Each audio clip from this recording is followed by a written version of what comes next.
We're ready to start. Thank you. The Housing, Urban Development, and Zoning Committee will now be called to order. Madam Clerk, please call the roll. Alderwoman Davis, Present. Alderman Cone, Alderman Coder, Here. Alderwoman Boyd, Alderman Muhammad, Alderwoman Martin, Present. Alderman Narayan, Alderwoman Evans, Present. Chairman Boyd, Present. President Reed, Here. Alderman Cone, Alderwoman Boyd, Alderman Muhammad, Alderman Narayan. Present. 7 present, you have quorum. Thank you, Madam Clerk. I move for approval of the minutes dated June 29th, 2021. Second. It's been moved and properly second. Madam Clerk, please call the roll. Alderwoman Davis, Aye. Alderman Cone, Alderman Coder, Aye. Alderwoman Boyd, Alderman Muhammad, Aye. Alderwoman Martin, Aye. Alderman Narayan, Aye. Alderwoman Evans, Aye. Chairman Boyd, Aye. President Reed. Aye. 8 aye votes. Okay, by your vote, you've adopted the minutes for June 29th, 2021. Board bills for review today is Board Bill number 2. What's on the agenda is number 263 and 63. Alderman Muhammad, it's my understanding that you might want to hold Board Bill 63. Is that correct? No, sir, Mr. Chairman. Okay. Have we met all the legal requirements for Board Bill 63? I was advised that it may be a hiccup with Board Bill 63. No, sir. I don't know what would give you that impression, sir.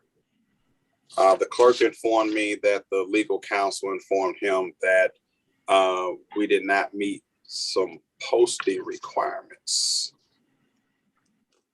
and therefore we should hold the bill. I think someone was trying to get a hold of you about that. I take it they did not? No, sir, they did not. I would like to know what that, whatever legal ramifications that we did not take as relates to Board Bill 63. I'm at a loss. Okay. It was approved. It was approved by the Planning Commission.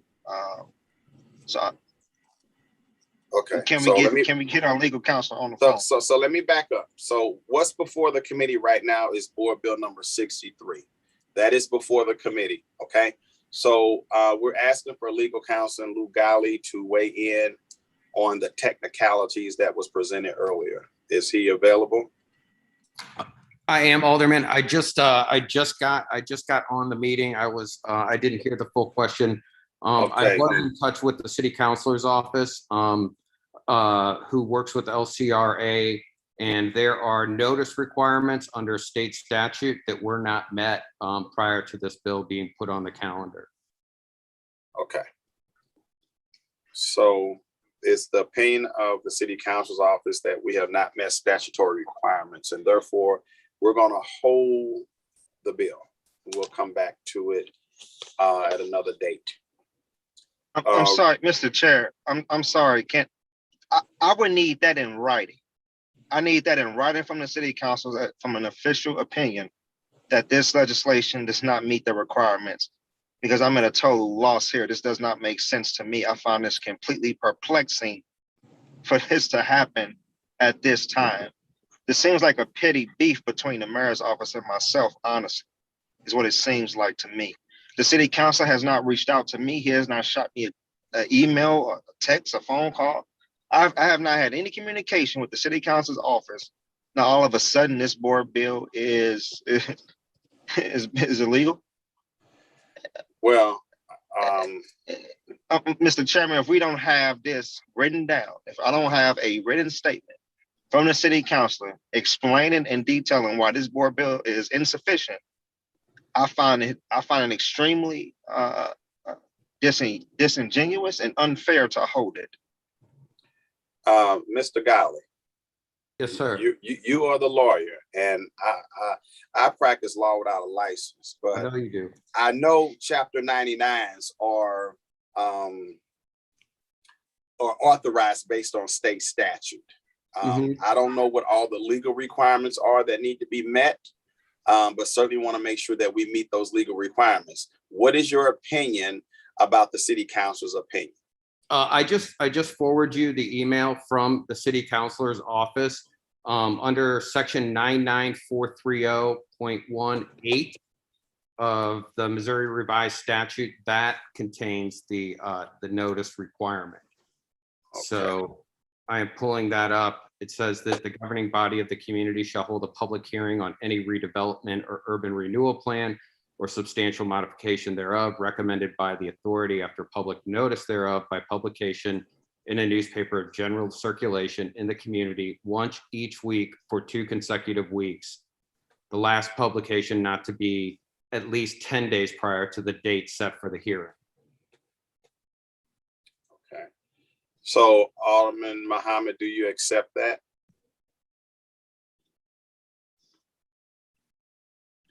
Alderman Muhammad. I don't, Mr. Chairman. Okay, so what I'm going to do as the chairman, I'm going to exercise my authority as chairman to hold the bill.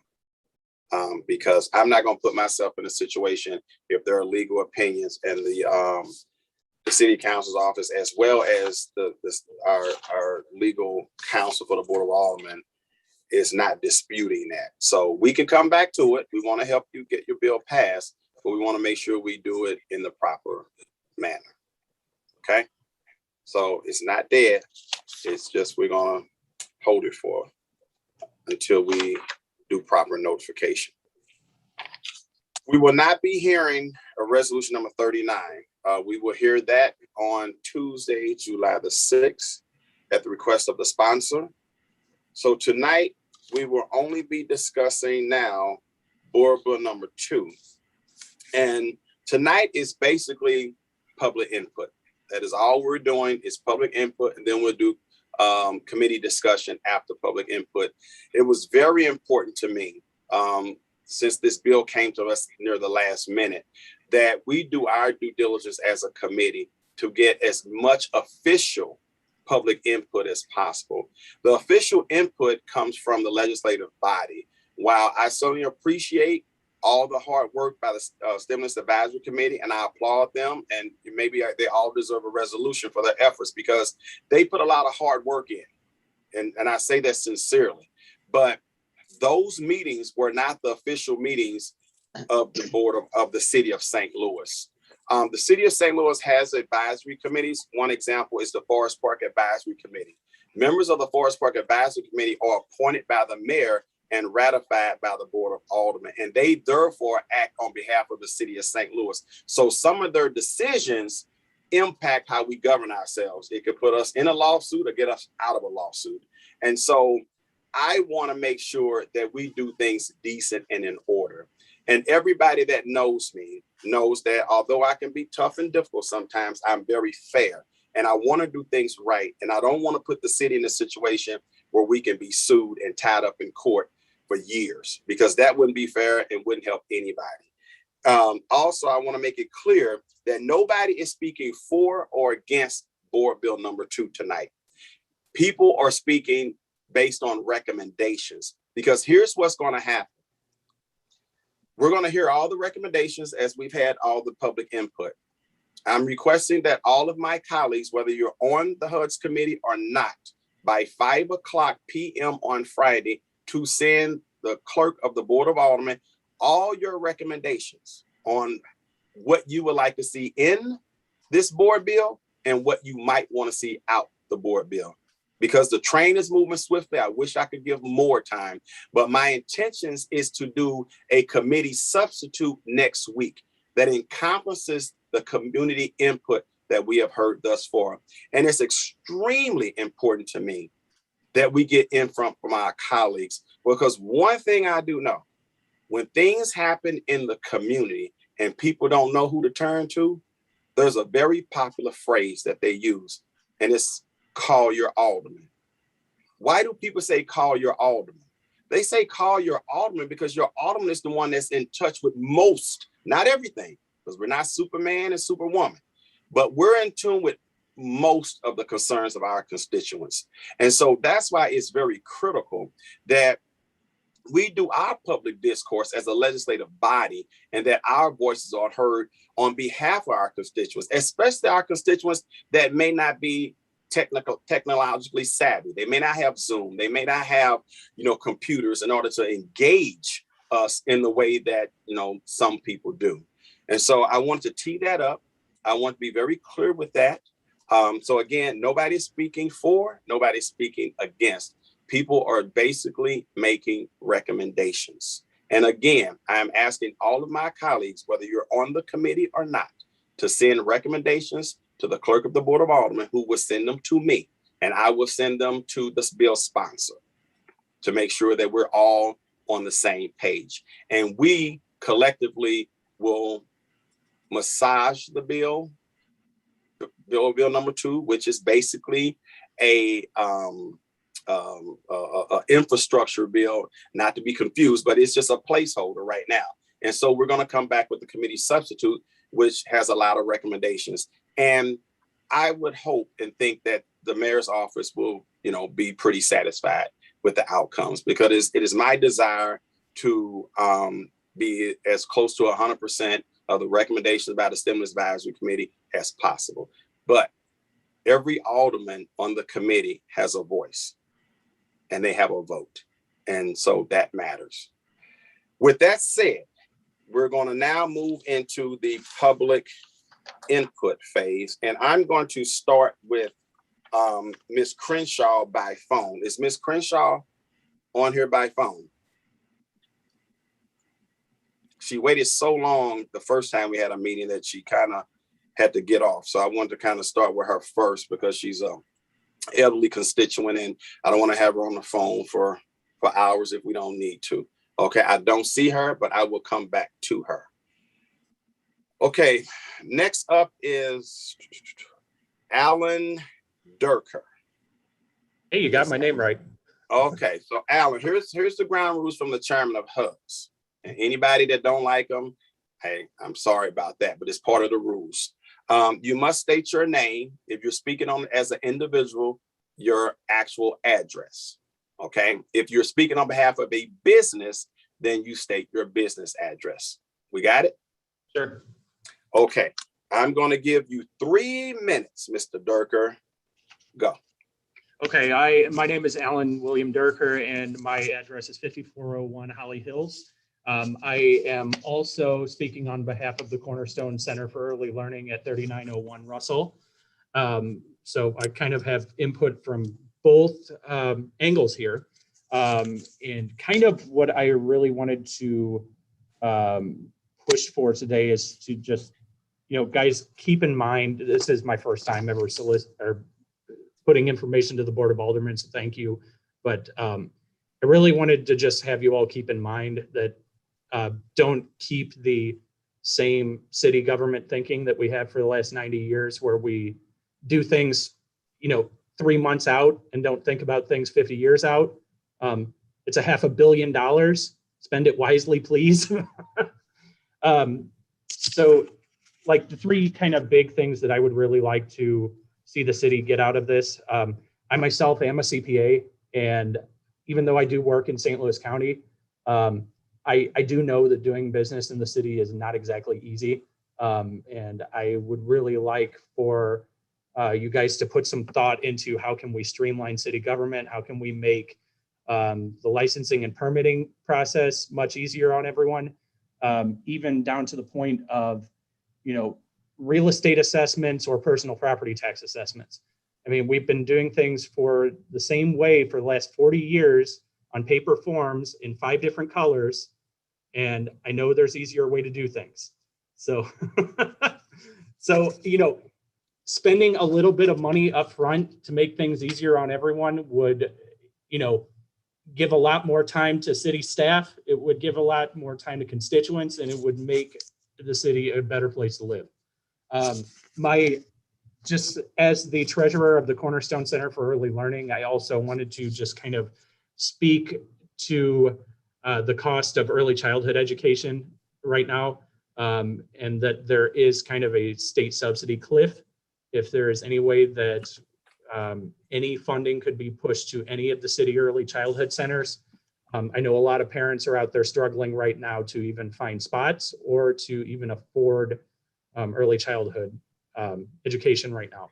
I mean, just think of the cost. A child from birth to age 3 could cost 20 grand a year just to pay for preschool. So 30 seconds. a cheap thing. All right, well, thank you for your time, everyone.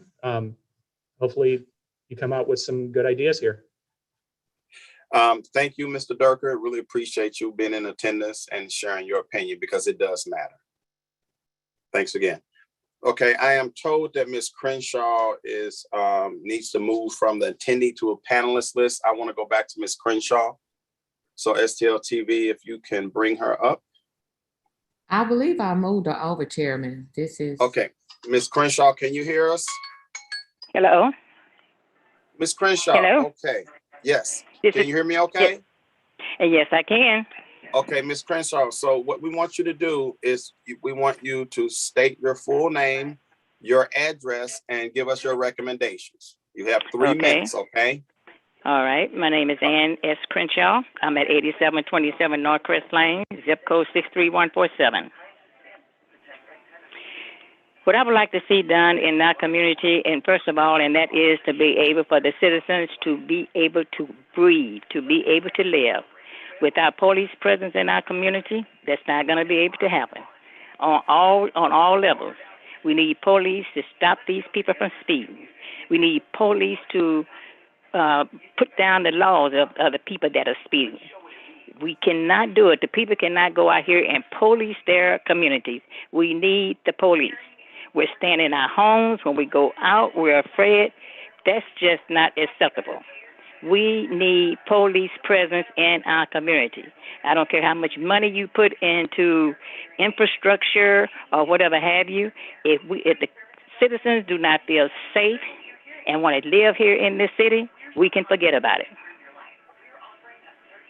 So with this money, and we have enough money, we must have police presence in our community, and these laws must be enforced.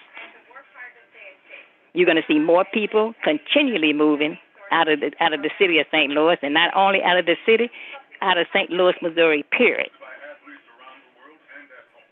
Our tax dollars are so badly misrepresented in this city, and it's been like this for years and years, and we just can't keep on going on like this. It's impossible for us to keep going on.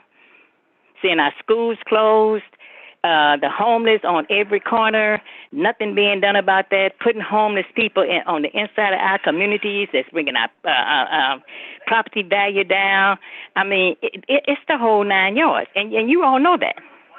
You know it. That's what you ran on. You ran on stopping things like this, but you're not stopping it. And you're down there fighting and going on amongst each other, a power struggle for the money that's out there. We need you all to come together and represent the people. And it's a must that you do it.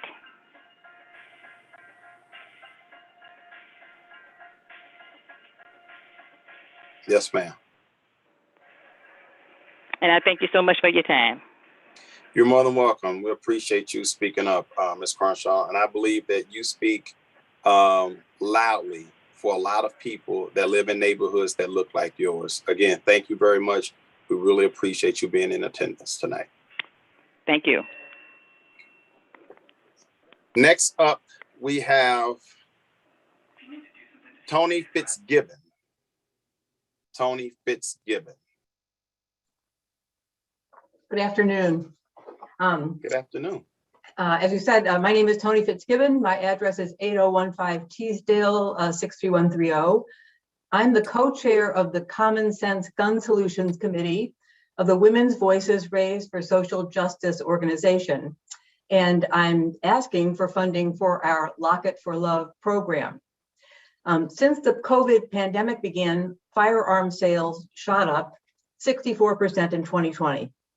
And unfortunately, firearms deaths and injuries of children also rose dramatically during the pandemic, nationwide and in St. Louis. St. Louis Children's and Cardinal Glennon hospitals reported treating record numbers of children for gunshot wounds during COVID. Last year, Children's Hospital treated 150 kids for severe gunshot wounds, its busiest year ever, far beyond the previous record high of 97 in 2008. And combined with Glennon Hospital's numbers, a child in St. Louis was injured by gun violence almost every day. About 1/3 of gun injuries are accidental shootings when children get access to a loaded, unlocked firearm, usually in their homes. A national study reported that at least 1/3 of accidental shootings and suicides could have been prevented if firearms were stored safely, as recommended by the American Academy of Pediatrics. But studies show that in more than half of American households with children, there are unlocked guns. To address this problem, the Women's Voices group provides the Lock It for Love gun safety program, which has distributed nearly 9,000 free gun locks since 2015, primarily in the 17 St. Louis zip codes where children are at highest risk of gun violence. Free locks have been distributed at more than 200 community events, including many sponsored by the City Health Department and 3 gun locks giveaways at City Hall over the years. And on April 13th, we kicked off a partnership with the St. Louis City Fire Department, which is distributing our gun safety information and free gun locks at all 30 fire stations. And I want to acknowledge that President Reed fostered this program. Other partners distributing our locks include the Urban League, YWCA Head Start, and 4 St. Louis Public Library branches. We note that one of the purposes of the stimulus funds is to respond to the public health threat posed by COVID-19. And since St. Louis children's hospitals have seen major increases in patients suffering from gun injuries during COVID, it's more urgent than ever that families receive life-saving information about safe gun storage. And studies show that when free gun locks are provided, compliance with safe gun storage increases significantly. 30 seconds. The Lock It for Love program relies solely on grants and contribution. We're asking for $50,000, which would fund Lock It for Love for 2 years. Just if I can quote Chief Jenkerson's remarks when we had our partnership with him, with the fire department, he said that using gun locks is a preventative measure in the same way that the fire department is trying to prevent fires, and that we can't continue to see children injured by these senseless shootings. Thank you again for your time. Thank you. I really appreciate your time. I failed to follow a rule. I'm supposed to swear people in. So I will get back on track. So I thank my colleague for the note. Again, I want to thank you, Ms. Fitzgibbon, for your input, and we will definitely take it under advisement. And thank you for all the work that you do. Thank you. Next up is, I hope I don't mess this up, Daniela Blue. Boo. Daniela Boule, thank you. Boule? Boule, yes. Okay. Yes. Okay, Miss Boule, do you promise and swear to tell the truth, the whole truth, and nothing but the truth before the HUD's committee tonight? Yes. Okay, do you understand the rules? Name, address. Yes, my name is Daniela Boule. The address is 4935 Filer. I'm here representing a group called Tent Mission STL. Continue. Okay. I'm a coordinator with Tent Mission STL, and we're a volunteer organization doing street outreach to unhoused people. We bring them hot meals, survival supplies, sort of everything that they need anything we can get our hands on that they would need to survive outside. And I'm actually out right now doing outreach. We're about to pass out, tons of meals, lots of supplies, and we do this multiple times a week. And I want to be very clear, sort of what we're seeing out on the streets. there are new people out here every single week. We are seeing new faces. We're hearing stories of evictions, which are still happening despite these moratoriums. And I am terrified to see what is going to actually happen once these moratoriums are up and people start to flood the streets with nowhere to go. And so I see a proposal from the mayor which provides significant support toward getting ahead of this sort of inevitable reality. A proposal which takes into account what is happening on the streets, because there was significant collaboration within the community on this proposal between the community and the mayor's office. And then I see the members of this committee and this proposed bill, which to me as an observer, I'm seeing seemingly no interest in working with the mayor, and instead trying to discredit the existing proposal at every turn, just perpetually delaying it. The bill we are sort of here looking at doesn't even have allocations, like money allocations assigned for this funding. There's just X's in whatever is sort of posted online. There's just X's where numbers are supposed to be. And the existing proposal does actually have allocations proposed due to the extensive research and community collaboration that went into it. So I don't know what the motivations are for certain members of this committee, but I've just been watching what is happening, and it is abundantly clear that the primary motivation here is not actually helping the people.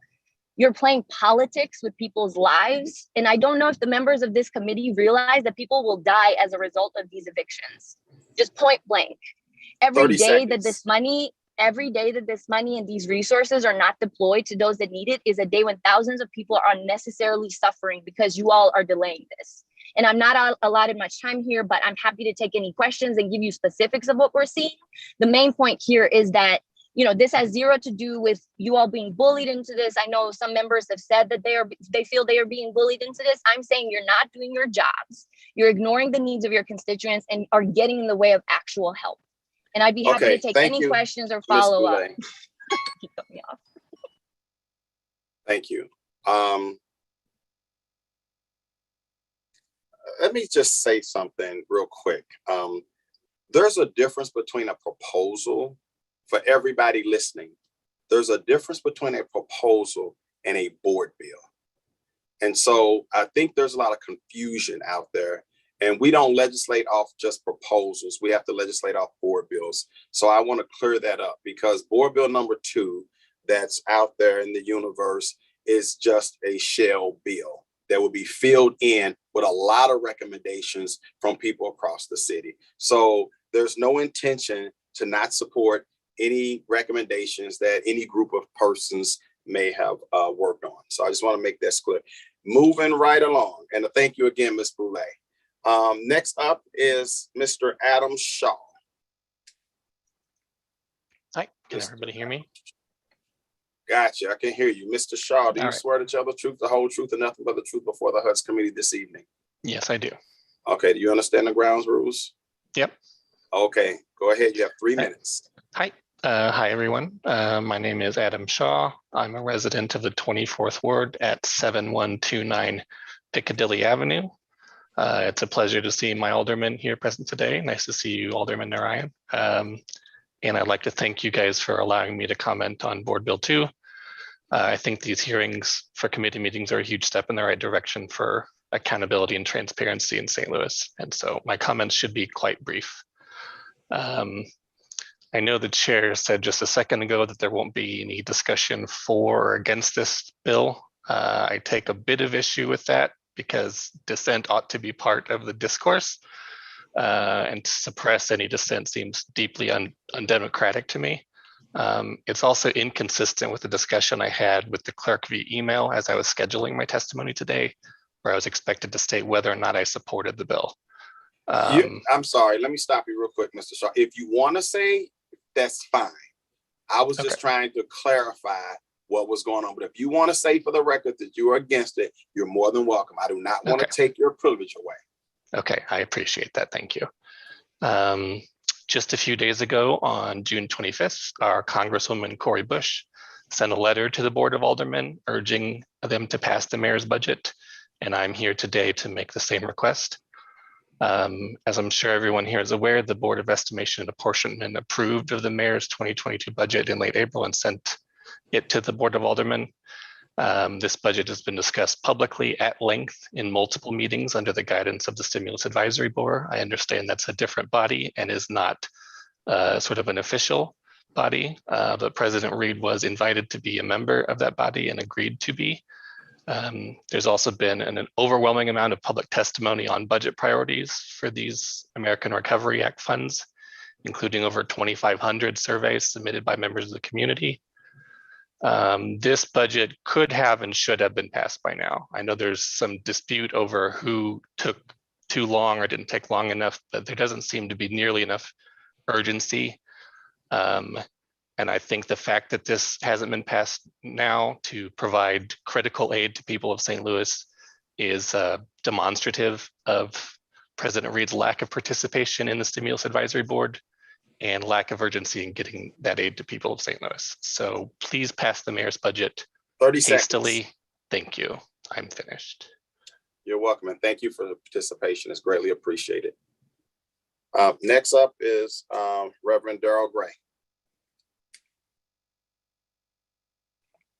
Thank you very much to the chairperson. I know I spoke last week as a private citizen, and I don't know where my picture went, but I still hope you can hear my voice. We can. And Miss Reverend Gray. So do I swear to tell the truth, the whole truth, and nothing but the truth before the HUS committee this evening? Yes, I certainly do. Today, I am representing an organization, Mr. Chairperson, the Missouri Faith Leadership Council. The Reverend Dr. Lyndon Bowie is the president. The address, official address is 910 North Newstead Avenue, St. Louis 63108. For the record, I am the political advisor for the St. Louis Metropolitan Clergy Coalition, the chair of community engagement for the Baptist Ministers Union of St. Louis, and the associate pastor of the Greater Fairfax Missionary Baptist Church. I hold a bachelor's degree in political science and public administration, a master's in religious studies. I'm a 2-year intern with the National Conference of Black Mayors. So I want to make it very clear that even though I'm a pastor, I am very clear about the process and the separation of the executive branch and the legislative branch. And for those who think that all ministers do is pray and preach on Sunday,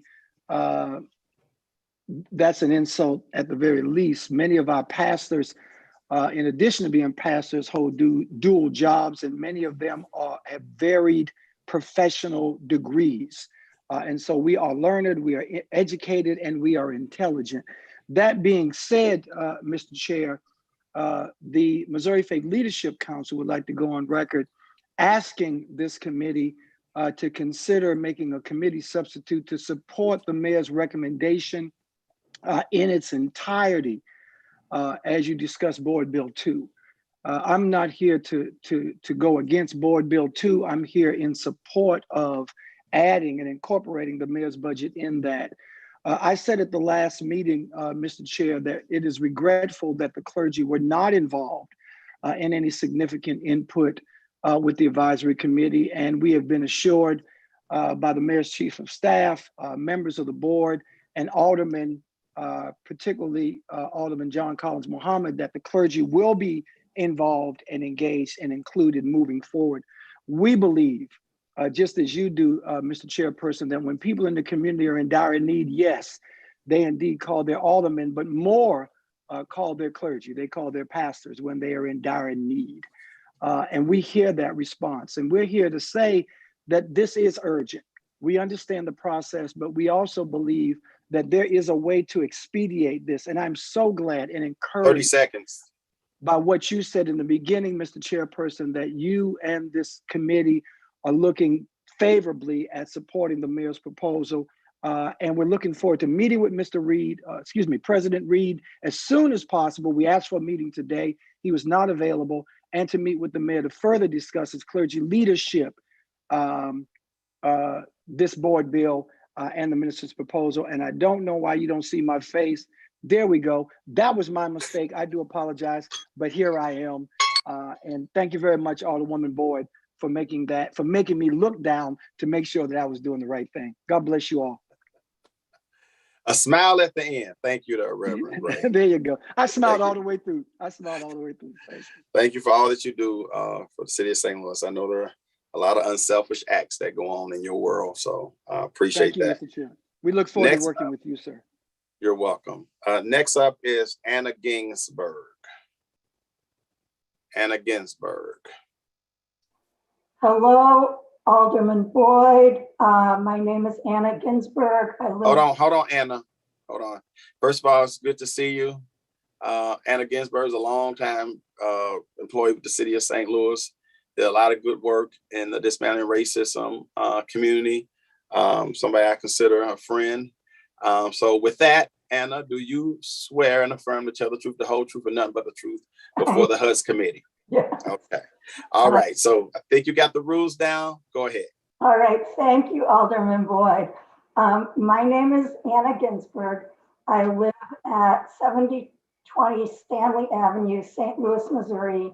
My excellent alderman is Brett Narayan.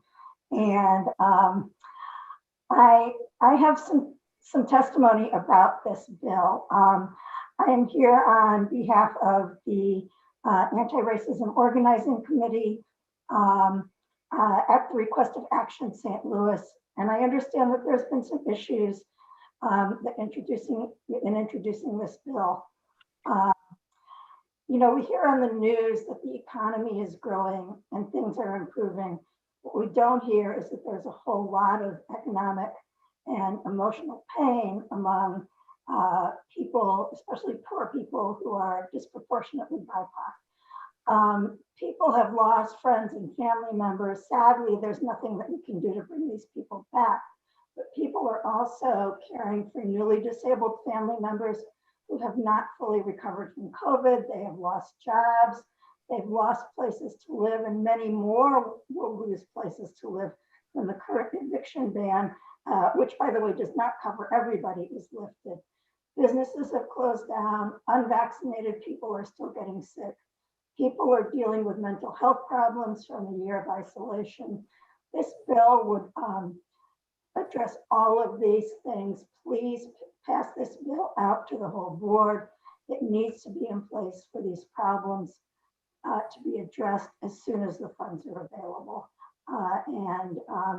That is my testimony. Thank you very much. And thank you. How's retirement? Retirement is a little crazy, but good. Okay, good to see you. Thank you so much for all your service to the city too. Thank you. Next up is Reverend Roderick Burton, Pastor Burton. You promise to swear to tell the whole truth, nothing but the truth before the HUD's committee? I do. Okay, you understand the ground rules? Yes, sir. All right, you have 3 minutes, sir. Yeah, just want to greet you, Chairman Boyd, as well as our Alderwoman, Pam Boyd. Also, greetings to all of the alder persons on the call, as well as the president. I'm speaking on behalf of 5939 Goodfellow Boulevard, 63147. That would be the new Northside Child Development Center. And so one of the under acknowledged and essential industries that has been impacted by the crisis has been the childcare industry. It's been underrepresented for resources, and so I would recommend to sustain, because these centers are essential to workers returning back to work. So if the workers don't have anywhere for their children to go because some have closed their doors, it's a problem. So I would just ask that it will be reviewed, that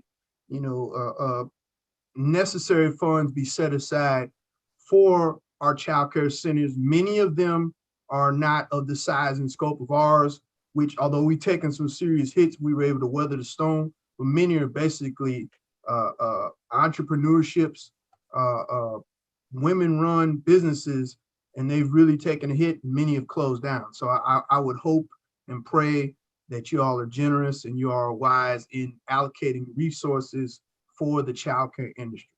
Thank you all very much. And I hope you all have a great day. And thank you, Pastor. And thank you for all you do. I know you do a lot of hard work in the community too, always grinding. So thanks again. Okay, next up is Nicole Lynch. Nicole Lynch. Hi, I'm here. Okay. Ms. Lynch, do you promise to swear to tell the truth, the whole truth, and nothing but the truth before the I HUD's do. committee? I do. Okay, you have 3 minutes. Great. My name is Nicole Lynch. I am here today representing Voice. We are a nonprofit and contracted service provider through the area agencies, the St. Louis area agencies on aging. I just wanted to give you guys a look into like nursing home residents and what they're experiencing right now. Voice is a provider of the long-term care ombudsman program. We provide advocacy services to residents living in nursing homes who are too afraid or unable to speak up for themselves. In the city of St. Louis, we provide services to 3,500 residents living among the city's 46 facilities. Before COVID-19 even hit in these facilities, the residents were already some of the most vulnerable adults. They experienced physical and mental health concerns, declined cognitive abilities, and social isolation. The population has little contact with the outside world, and they rely on facility caregivers to meet their basic needs, leaving residents highly susceptible to abuse, neglect, illness, hospitalizations, and a myriad of other medical complications. The reality is that nursing homes were just ill-equipped to stop the spread of the virus, and as a result, we lost nearly 4,000 nursing home residents in Missouri. And it is estimated that for every 2 resident deaths, COVID-related resident deaths, there's another resident who died from abuse, neglect, and isolation. While the pandemic undoubtedly affected every nursing home across the country, it has disproportionately affected communities of color. A Washington Post analysis of data found that there are more than 20%, COVID-19 death rate was more than 20% higher in majority Black nursing homes compared to majority white facilities. And that does not stop with the residents. The Kaiser Foundation found that about 1 in 4 long-term care workers in the United States are Black, and that's compared to about 12% of all workers nationwide. So nursing homes right now are simply not a safe place to live and not a safe place to work. The survivors of nursing homes did not come out unscathed. For nearly a year, they've been locked in their rooms, and they have forced into severe isolation as they sat by watching their friends, roommates, and staff die of the virus. The trauma of living in a nursing home during COVID-19 is simply a lot to handle, and we are seeing depression and anxiety and other mental health concerns on the rise. In addition, some residents experience cognitive decline due to the lack of stimulation engagement during this time. They've lost essential functions such as memory, impulse control, task initiation, and more. And other residents continue to face the dark reality of a long-term care staffing crisis. According to the AARP Public Policy Institute, over 23% of facilities 30 are seconds. experiencing direct worker shortage. In Missouri, we are ranked number 51 in the nation, the bottom of the list for the number of care hours that we provide per resident per day. And residents are simply at risk right now to abuse, neglect, and other sorts of tragedies that are going on in nursing homes. So while you guys are considering allocating these funds, we really hope that you remember these nursing home residents and all of the service providers that are providing services to older adults in the city. Thank you. I didn't ask anybody else any questions, but I want to take liberty because I want to make sure I'm following you, Ms. Lynch. So what exactly is your recommendation? How can we help the nursing homes? Well, we are, like I said, we provide services through the St. Louis area agencies on aging. So funding through there will come down, will trickle down through Voice. And then we can, and with more funding, we can send ombudsmen into nursing homes. The more funding we have, the more ombudsmen we can have. Got you. Thank you for clearing that up for me. I appreciate your time and all that you do to help our elderly populations. Greatly appreciated. Okay, we have one last speaker and then we're going to go to the president. Mr. Jeff Mazur. Jeff Mazur or Mazur? M-A-Z-U-R. M-A-Z-U-R. on behalf of Launch Code Foundation. He's here. It looks like he's on mute, though. Do I have to unmute myself? There we are. There. Thank you, Mr. Chairman. It's Jeff Mazer. You made us wait all this time and you were there the whole time. I've been here. Okay. Mr. Mazer, do you promise to swear to tell the truth, the whole truth, and nothing but the truth for the HUS committee? I do, Mr. Chairman. All right. You understand the rule? I do indeed. All right. You got 3 minutes, sir. Thank you. Mr. Chairman, Mr. President, members of the committee, thanks for having me with you today. My name is Jeff Mazer. I'm Executive Director of the Launch Code Foundation. We're a 501c3 nonprofit that builds the workforce by providing free job training and placement in technology. And it's pretty well established at this point that a key barrier to economic growth in our region is the need for a more highly skilled technology workforce. The community college's annual State of the Workforce report tells us that every year. Very recently, the STL 2030 Jobs Plan reinforced the same thing. And we also know that a huge portion of bright, talented St. Louisans don't have access to skill building programs that can get them into those technology careers. So we're recommending and proposing an investment of $450,000 to fund 3 classes that would train 90 St. Louisans for software development or data engineering jobs. These are high growth, high demand careers that are much in demand among employers here in St. Louis. And we propose recruiting learners for those programs from Promise Zone census blocks and from demographic groups that are historically underrepresented in the technology field. Launch Code's programs over our 8-year history have proven to prepare people quickly and cheaply for careers whose average starting annual salary in 2020 was about $59,000 a year. So we really believe that a small investment of American Recovery Act funds in expanding these programs among a target universe can create a really big impact on people's lives and on the regional economy. I've shared this request in writing for the written record with Mr. Kennedy, and I'd humbly ask the committee's support for our request. And I, again, appreciate the forum today. Thank you. Well, thank you so much. And I want to say I have heard a lot of great stories about people who have attended your class at Launch Code. So I definitely applaud you for all the work that you do. And you're right on the money about people needing these skill sets with technology and software development. That's the new wave of the future. While some don't want to be plumbers and pipe fitters, which get paid a lot of good money, you know, soft skills are always well paid. They're well paid too. So again, thank you for your input and thank you for what you do for our community. My pleasure. Thanks again. Okay, Madam Clerk, I want you to confirm that I have exhausted the speakers list. Didn't leave anybody out? You did an amazing job, Chairman Boyd. Thank you. So that will close public input and public comment on Board Bill number 2. So all further discussions will be germane to committee members. Mr. President, it's on you. I really don't have anything. I just want to thank all the speakers. We had some organizations here tonight, like Launch Code with Jeff and these guys. You're just doing amazing work. Reverend Burton and some other, just amazing work through the city of St. Louis, and it's good to hear from them and to see how some funding put in the right places can go to help transform people's lives. So I appreciate you all taking the time to come out and speak tonight. I just want to just underscore again for some people who spoke tonight that didn't get the message or understand it. We're not debating a board bill. Board bill number 2 is a placeholder bill. So when you see dashes and stuff, the numbers aren't supposed to be in it because it is a placeholder bill. It's a template to be filled in. Some of the testimony tonight helps us begin the process of filling that stuff in. The information that the members of the committee, other members of the board, information that all of you will bring to bear from your communities that you represent will help us fill in those blanks. As the chairman has stated, the goal is to have a committee substitute ready to go by Monday, right?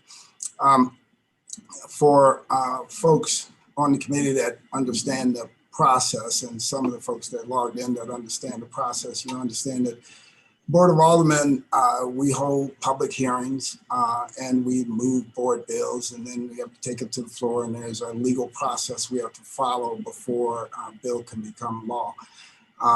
We are moving through it very, very swiftly. It was 45 days was used on the front end by review from the administration. There's nothing we can do about that, but what we can do is just move as swiftly as we can. Stand within the guidelines that we have to stay in within the Board of Aldermen, and assuring that the money is put to work well for the city. So I thank all of you all members of the committee and everybody that showed up to speak tonight. And we're on our way. It looks like we're going to have a committee substitute sometime next week. Please do not miss an opportunity to weigh in on it. It can make a significant difference. With the small amount of time that we've had, possession of this, I think we've gotten some good comments in to help round things off. Mr. President, let me ask you a question because there's been a lot of concern from people about if this board bill wasn't passed today, that a lot of horrible things were going to happen. And I know I made the comment that the sky wasn't going to fall. And some people challenged me and said, yeah, it is going to fall. I still stand on the fact that tomorrow everybody's going to wake up and things are going to be okay. They're not going to be perfect because things happen overnight. But I've heard that ENA had approved some extension of some contracts as relate to people dealing with potential evictions. Is that true? Yes, that's true. They essentially approved the recommendations I made a couple of weeks ago when I pointed out that the comptroller, through her emergency powers, can fix that false claim narrative within 5 minutes. But it's clear that some politics are at foot here. But I think that it's so important that the board just stays focused in delivering a good bill, because it was, again, it's 2 sentences that have to be sent, and they could have done it, a week ago. But they continue to push that false narrative that, hey, the world's going to end, people are going to be thrown out of their apartments. You even heard from one speaker tonight that still has that view because of the false narrative that have been put out there. That's not helping us as a city, right? And at some point, it's going to become fiscally irresponsible and almost malfeasance to put those things out like that and put people in this panic situation just to get your way. It's just not appropriate to do that. So they did adopt the measure today that I told them they could have done. Well, I certainly salute the board of ENA for doing that. There are people who are kind of just now getting involved in politics or being really exposed to politics. And I want people to understand that, again, there's no board bill that's perfect. I've been serving for 18 years, and it's not uncommon in order to get 15 votes on a bill, that a colleague may say, well, if you take this out, I can vote for it. Or if you put this in, I can vote for it. That is how the legislative body works. And just as there are no perfect aldermen, we will never in history have a perfect mayor. And so a mayor putting a proposal before the Board of Aldermen with a lot of great recommendations, I applaud that. I mean, it gives us a head start on doing what we need to do. And we're going to do it expeditiously. But again, we have a process that we're entitled to follow. And I would really, ask the public to stop trying to force us to do things because it's counterproductive. You want to work with the legislative body. You don't want to make demands. And, there are some of us that's been doing this for a long time, whereby we actually kind of know what we're doing. Again, we're not perfect, but we want to work in the best interest of the citizens that we all represent. There are 28 aldermen, and we have different groups of constituencies. So whereby Alderman Narayan, the Dogtown neighborhood, they may support different type of industries or businesses that My community would not, or my community may support different type of business or industries that his would not. And it would be okay if we created legislation where I listened to him and he listened to me, and then we got a win-win out of it. Because what we don't want to do is have a win-lose. You know, we don't want a winner takes all. We want to be able to do some collaboration and legislation in which everybody can feel like they were a part of the experience and that they got something out of it. Again, it's not to be perfect. And with that, I'm going to go around for public discussion because I teed up some things at the beginning about how I would like, hopefully next week, to move. And I'm going to start in seniority and start the committee dialogue. So that would be Alderwoman Marlene Davis. Thank you, Mr. Chairman. I do appreciate all of the public input. I actually learned something about an organization that I was not familiar with. And so that's the importance of public hearings, is to help educate us as well. The first thing that I wanted to share very quickly before I asked a question of the president is it is unfortunate that most people have never read the charter of the city of St. Louis to understand who has what responsibility. And the Board of Aldermen is a legislative body, and there is a process that is in place, and that process has to be followed. And that is all that is going on right now. It's not new, it's not different. So hopefully everybody will be on the same page shortly, and we will all be able to work in better concert to move things forward. But there is no one who's anyone's boss. There's no one who tells anybody what to do. The charter of the city directs process and procedure. And no one has the power to do anything any different. So, Mr. President, I wanted to ask you, how soon, if we have an amendment on the actual bill itself, not as far as the different types of programming, but wording in the bill, can we get those to you by Monday as well? Yes. Friday is our goal, but Monday we'll still have time to get it all incorporated. We need as many good ideas as possible so that we can make an impact on the community. So I advise you all the way up until the last minute of the last day, but you know, certainly as the chairman stated, Friday would be our absolute goal to get them done. But if you all needed the weekend, I'm sure the chairman would allow that. You know. Okay, I'm going to try to meet your deadline on Friday, but I wanted to make sure Monday wasn't too late. Okay. All right. And I really thank everyone for having this number of meetings. It is just imperative that you get as much information as possible. And I think that what we've heard thus far has supported some of the recommendations that has come from the mayor's office. So it helps. And I thank all of you all for all that you've done. Thank you, Mr. Chairman. Thank you. You're welcome. Next up is Alderman Coulter.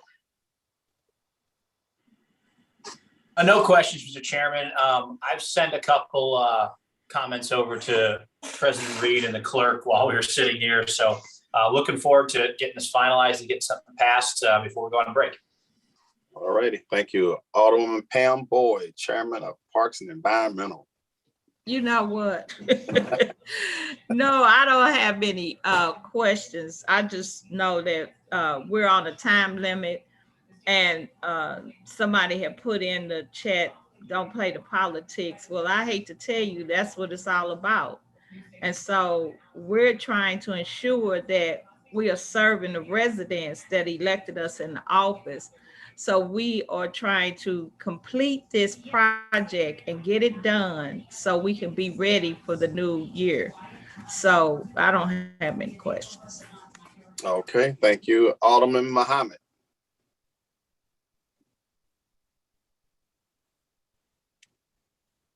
Alderman Muhammad. Seems like he's on mute. Alderwoman Martin. I don't have any comments. I just want to thank everyone for coming and giving input. I know we all appreciate it. Thank you. Welcome. Alderman Narayan, I know you have a lot to say. You had a constituent on this call. I think you had two of them on the call. I did. So first I want to thank them for showing up and making their voices heard. It's an important part of the process. I think we all know that we need to move expeditiously here and get this thing across the finish line before we go on break, regardless of whether that means we need to do more meetings or anything of that nature. I know that the President Reed has discussed that as well. I think there's a lot of really great stuff in the mayor's proposal, and I hope that the vast majority of that at least will make it into Board Bill 2. It sounds like there's not a whole lot of disagreement there. I'd love to see more funding for more tiny houses so that we can get more of our unhoused population under a roof before the winter, hopefully. And then another thing that President Reed and I had spoken about is also making sure that we expand the Wi-Fi. I've spoken to colleagues from across the city, and I've seen it myself and seen people, children, outside of McDonald's doing their homework because they don't have access to the internet at home or in their neighborhood parks. And if we could increase the access to that, I think in a couple of generations, we could turn a lot around if we get people first into houses and then make sure that people have internet access so that they can research things, they can do their homework, they can listen to music, play games, anything to keep kids occupied and give them things to do and increase their academic studies. I'm all for, and I think this is a once in a lifetime opportunity to do things like that.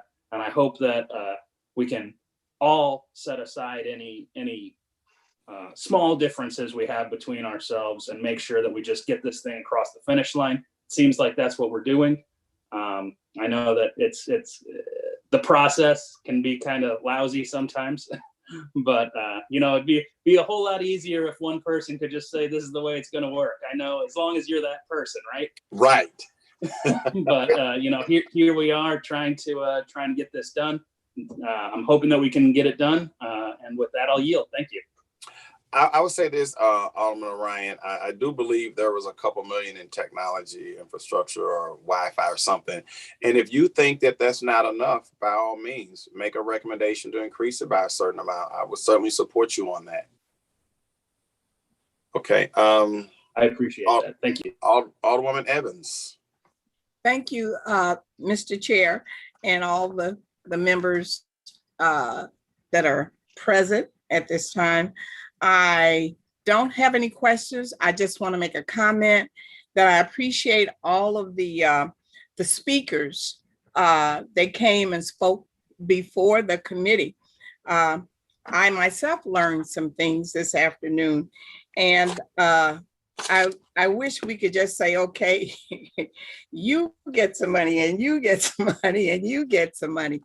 And felt a little bit like Oprah Winfrey there, but no, I just hope that we hurry up and get this bill passed so that monies can go out to a lot of these organizations. Yeah. And that's all I have to say, and I yield the floor. Thank you. I believe the president and I are in an agreement that this bill needs to pass by July the 16th. Yeah. So that is our cutoff date. And I am committed, if we have to have an additional meeting next week, we have a meeting scheduled for the 6th of July.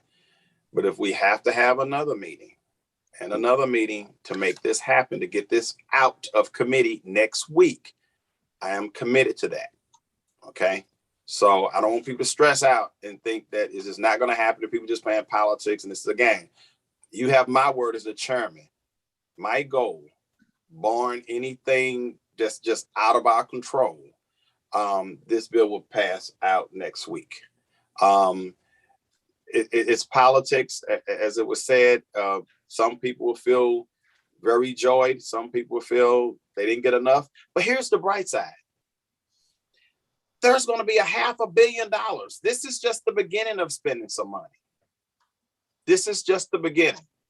And it will be more than $80 million when we get through next week. I can tell you guys that. It will probably be moving toward 100-something million. Because I have a lot of good ideas, and I hope people perceive them as good ideas. And I'm looking forward to getting good ideas and recommendations from all of my colleagues. Again, this is not just about the HUD's committee. You know, the Board of Aldermen, we are a team. We still have to count to 15 at the end of the day, no matter what committee you serve on. And so it's important to me that my colleagues who are not on the HUD's committee, that their voice is heard. So again, I know the Friday at 5 p.m. is a hard one.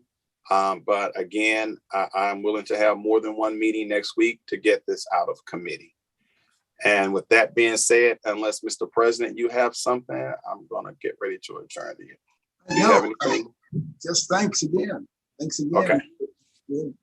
All right. Well, with that, everybody, I'm going to consider the HUD's Urban and Development and Zoning Committee adjourned. Thank you, everybody, and especially the participants. Thank you. Be safe out there. Yeah.